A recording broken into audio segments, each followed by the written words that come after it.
I'm no psychiatrist. I've seen a few, but I'm not crazy. I just have people talking in my head, and I write down what they do and say. As a writer, you're in charge of everything in your novel, including if your characters are diagnosed with anything and if they take any medication. When it comes to Kane, he overdoses, which we all know is very dangerous. It's like playing Russian roulette with pill bottles.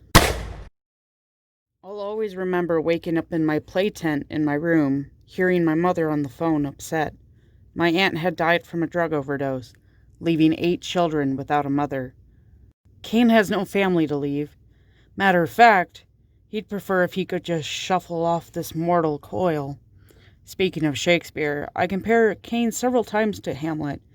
Kane is the type of person to consider the thought of to be or not to be, imagining just as Hamlet did what it's like to die, but being too afraid to see it for himself firsthand.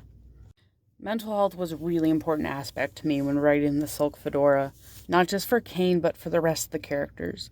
Silk is like me, who internalizes her feelings and tries to fix everything herself. Fur is similar to my friend Rachel, who she's based off of. She was able to put on a hard exterior to shield herself from feeling too much or internalizing too much. Not to say that Fur doesn't feel bad about these animals. On the contrary, it tears her up just as much as Silk. But Fur has this hard shell, this stone face she keeps on. I imagine when she's all alone at night, unable to sleep because of the horrors she sees when she closes her eyes. She opens a bottle of vintage whiskey and cries until she falls asleep. And Top Hat is a whole nother story, and I'll get to him in another video, but to say the least, it was difficult to get into the mindset of someone who enjoys seeing bloodshed and murder. But I'll cover writing a psychopath in a different video.